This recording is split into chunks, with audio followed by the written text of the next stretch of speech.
होती है उसकी डेफिनेशन होती है refers to the addition of value to the raw material. मतलब इस अगर हम इस केस की बात करें तो हमारा रजिस्टर हमारा रॉ मटेरियल है जिसमें कि हमने 30 रुपीज़ की वैल्यू ऐड की है एंड वो रजिस्टर अब मार्केट में जो बिकेगा वो अब 50 रुपीज़ में बिकेगा। So value added refers to the addition of the value to the raw material intermediate goods by a firm by virtue of its productive activities. Productive activities मतलब कोई भी इकोनॉमिक काम, इकोनॉमिकली मैंने उसको, जैसे मैंने रजिस्टर में कुछ भी अपना वैल्यू एडिशन किया, ओके, कुछ भी वैल्यू ऐड की, प्रोडक्टिव एक्टिविटी को परफॉर्म किया। So value added is equals to value of output minus intermediate consumption. भाई इसको तो हमने देख लिया कि वैल्यू एडेड का मतलब क्या होता है। वैल्यू एडेड का एक फॉर्मूला होता है, लिख दिया, कैलकुलेट हो गया, लेकिन इसको समझना बहुत ज़रूरी है। जैसे अभी हमने एग्जाम्पल के थ्रू देखा कि हम लाए थे रजिस्टर 20 रुपीज़ का एंड हमने 30 रुपीज़ की वैल्यू ऐड की। सो वैल्यू ऑफ आउटपुट मैंने अभी आपको क्या बताया कि वैल्यू ऑफ आउटपुट वो वैल्यू होती है आउटपुट की जिसमें कि वो सोल्ड किया जाए मार्केट में। सो यहाँ पे अगर हम इस एग्जाम्पल के थ्रू देखें तो ये सोल्ड किया गया है 50 रुपीज़ में। सो वैल्यू ऑफ आउटपुट कितना हुआ, 50 रुपीज़। एंड जो इंटरमीडिएट कंजम्पशन है मतलब जितने में हमने परचेज किया, सो इस एग्जाम्पल में हमने 20 रुपीज़ में रजिस्टर को परचेज किया था। सो 50 minus 20 is equals to 30, that is 30 is the value addition in this example। इस रजिस्टर के केस में हमारा वैल्यू एडिशन कितना हुआ है, ₹30। आइए इसको एक और एग्जाम्पल के थ्रू क्लियर कर लेते हैं। मान लीजिए कोई बेकर है एंड उसने फ्लोर को परचेज किया है, ओके, फ्लोर को उसने परचेज किया है, किस लिए परचेज किया है, जिससे उसको ब्रेड का प्रोडक्शन करना है, ओके, उसको ब्रेड बनानी है, सो उसके लिए उसने फ्लोर को खरीदा है। तो मैंने अभी आपको क्या बताया कि जो खरीदा है, जिस पे परचेज किया है, सो यहाँ पे फ्लोर को परचेज किया गया है एज अ इनपुट। अब इसको कन्वर्ट किया जाएगा आउटपुट में एंड इनपुट की वैल्यू है ₹500, ओके। सो जब बेकर इस फ्लोर को जब बेकर ब्रेड में कन्वर्ट करेगा तो उसकी वैल्यू ये बता रहा है कि 1000 रुपये हो गई। सो यहाँ पे अगर हम देखें तो वैल्यू एडिशन कितने का हुआ है, value of output minus intermediate consumption. So value of output कितनी है, 1000 में ये बिक रहा है, सो 1000 माइनस 500, 500 क्या है, intermediate consumption. So ₹500 is a value addition, okay. I hope it's clear. So आज आइए ये देखते हैं कि फ्लोर का इसमें क्या क्या यूज़ किया गया एंड कैसे क्या किया गया। So floor is an intermediate good, ठीक है भाई, इंटरमीडिएट गुड था जिसको हमने परचेज किया था किसी चीज़ में कन्वर्ट करने के लिए and its value is ₹500 is termed as intermediate consumption, ठीक है। मैंने आपको पहले ही क्लियर कर दिया कि ये 500 रुपये जो थे वो हमारा इंटरमीडिएट कंजम्पशन था। उसके बाद जो ब्रेड था हमारा, जो हमारा आउटपुट था, उसको हमने कन्वर्ट किया 1000 रुपये में। सो यहाँ पे जो 1000 रुपये वो वैल्यू ऑफ आउटपुट है जिसमें कि वो बिकेगा, ब्रेड जितने में बिकेगी, ओके। जो भी प्रोडक्शन हुआ होगा पूरी ब्रेड का वो 1000 रुपये आया होगा, सो वो मार्केट में 1000 रुपये का बिकेगा। That is the difference between value of output and intermediate is consumption is called value added, okay। Value added is equals to value of output minus intermediate consumption and in this case also ₹500 is the value added। आइए कुछ इस basic concept को देखते हैं value added method को calculate करते समय, okay. So imports are not separately included. अब देखिए पहले हम बात करते हैं इंटरमीडिएट कंजम्पशन की। तो इंटरमीडिएट कंजम्पशन की अगर हमने बात की तो इंटरमीडिएट कंजम्पशन में या तो हम बेसिकली अपनी ही कंट्री से परचेज करें, डोमेस्टिकली परचेज करें, और या तो हम किसी और कंट्री से मंगाएंगे। सो जो भी हम मंगाएंगे वो हमारी कंट्री के लिए क्या हुआ, इट्स कॉल्ड इम्पोर्ट, ओके। वो क्या कहलाता है, इम्पोर्ट। तो वही यहाँ पे बात कही जा रही है कि जब भी हमें इंटरमीडिएट कंजम्पशन दिया हो तो हमें इंपोर्ट को नहीं इंक्लूड करना है सेपरेटली। आइए इस कॉन्सेप्ट को समझते हैं। So imports are not included separately. Why? If the value of output, that is if the value of intermediate consumption is given, अगर intermediate consumption मान लीजिए दिया हुआ है 20 rupees and if the imports are not included separately, why the imports are not included separately? क्योंकि मैंने आपको पहले ही बताया जो इंटरमीडिएट कंजम्पशन होता है उसमें वैल्यू दोनों ही चीज़ की इंक्लूड होती है।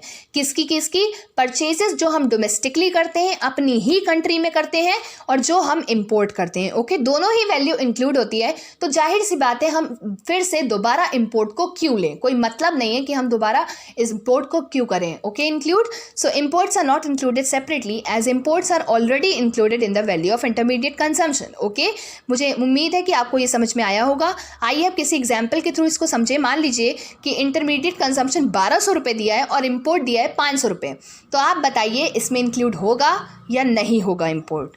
सो द आंसर इज इसमें इंक्लूड नहीं होगा, क्योंकि इंटरमीडिएट कंजम्पशन में मैंने आपको पहले ही क्लियर कर दिया कि इंटरमीडिएट कंजम्पशन किसका सम होता है, ये जो परचेजेस हम डोमेस्टिकली करते हैं और जो भी हम इंपोर्ट करते हैं, तो हम दोबारा इंपोर्ट को नहीं लेंगे। सो ₹1200 is the intermediate consumption. Now, as imports are already included in the value of intermediate consumption, that is why we have not taken the value of imports. Okay? अब हम केस 2 देखते हैं। भाई ये कह रहा है कि जो परचेजेस थी हमारी रॉ मटेरियल की, जो भी हमने रॉ मटेरियल इनपुट को परचेज किया डोमेस्टिक फर्म से, मतलब अपनी ही कंट्री में परचेज किया, वो 500 रुपये का परचेज किया, एंड जो भी हम इंपोर्ट कर रहे हैं, बाहर से भी जो गुड्स मंगा रहे हैं, उसकी वैल्यू है 1000 रुपये।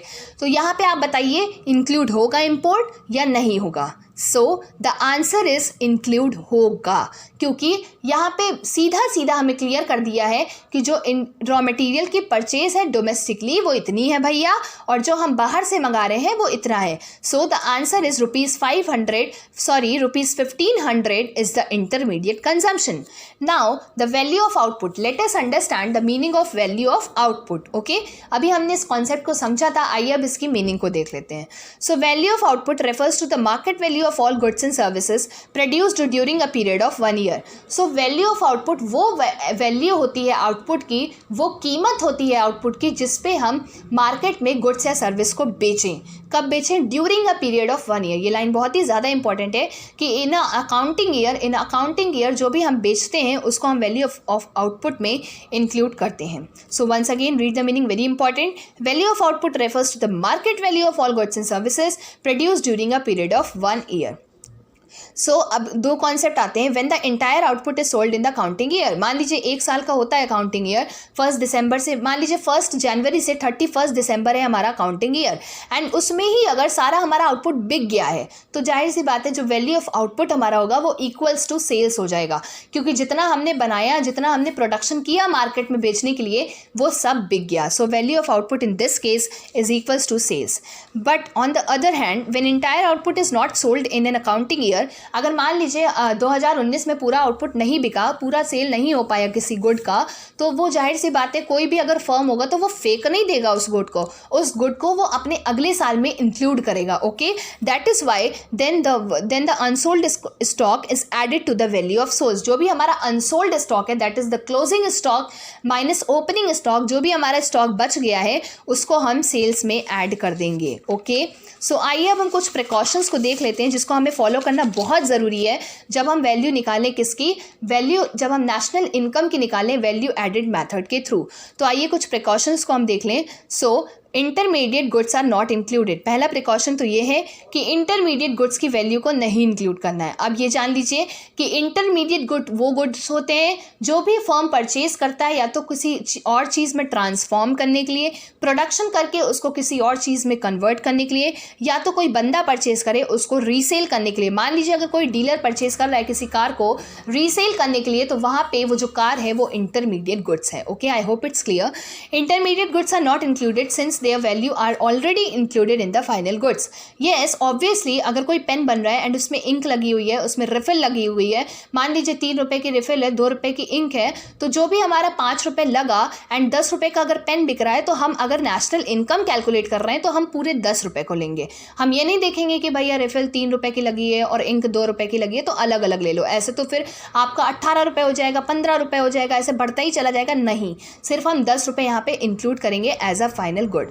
Okay, so second point is sales and purchase of second hand goods are not included. मान लीजिए अगर कोई सेकेंड हैंड गुड्स का सेल्स एंड परचेज हुआ है तो वो भी हम इंक्लूड नहीं करते हैं। क्यों? मान लीजिए अगर किसी बंदे ने स्कॉर्पियो खरीदा 1 लाख रुपए में, तो ऐसा नहीं है कि उस स्कॉर्पियो की वैल्यू 1 लाख रुपए की है, सेकेंड हैंड अगर वो खरीद रहा है तो वो इंक्लूड होगी, वो बिल्कुल भी इंक्लूड नहीं होगी, क्योंकि वो उसकी जो स्कॉर्पियो की वैल्यू है वो ऑलरेडी इंक्लूड हो चुकी है उस ईयर में जिसमें उसको एक्चुअल में खरीदा गया था।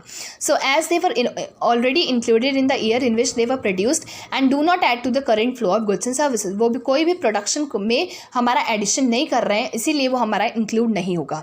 Now the third point is production of services for self consumption are not included. मान लीजिए आपकी मम्मी आपको खाना बना के देती है घर पे, जाहिर सी बात है देती होगी, तो मान लीजिए आपकी मम्मी आपको खाना बना के देती है घर पे, तो क्या आप उसको कीमत देते हो? कोई आप उनको पैसे देते हो? नहीं, आप उनको पैसे नहीं देते हो। So it is here clearing that the point that production of services for self consumption are not included.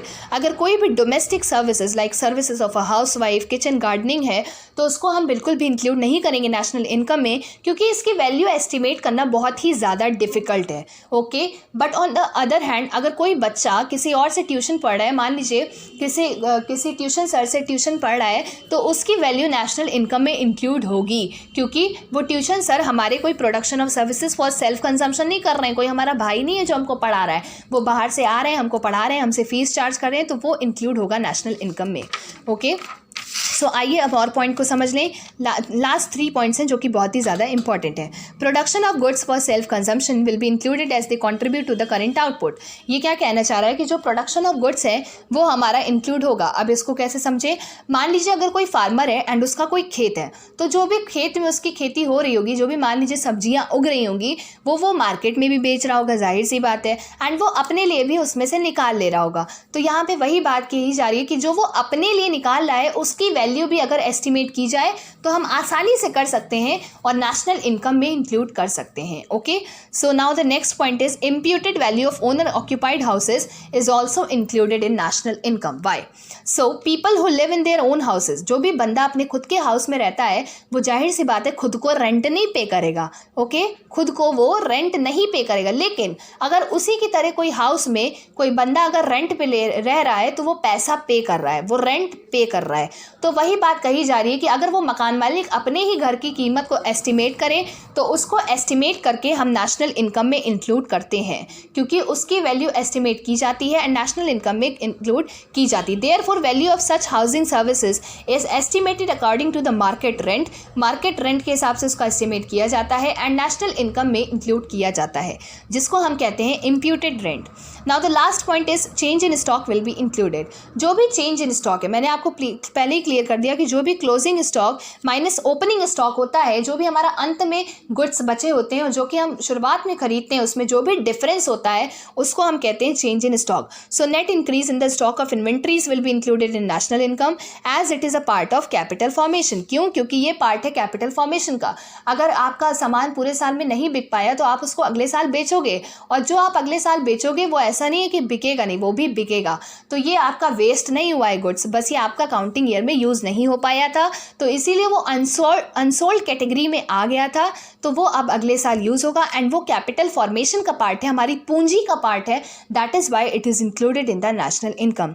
सो मुझे पूरी उम्मीद है कि आपको ये नेशनल इनकम का आज कॉन्सेप्ट क्लियर हो गया होगा, वैल्यू एडेड मैथड पूरा समझ में आ गया होगा. एंड अगर आपको वीडियो अच्छा लगे तो प्लीज़ इसको लाइक करके, कमेंट करके शेयर ज़रूर करिएगा, और चैनल को अगर आपने अभी तक सब्सक्राइब ना किया हो तो ज़रूर इसको रेड कलर से लिखा हुआ सब्सक्राइब आ रहा होगा, जिसे आप क्लिक कर दें एंड बेल आइकन को भी ज़रूर दबाएं. Okay, so thank you very much for watching this video.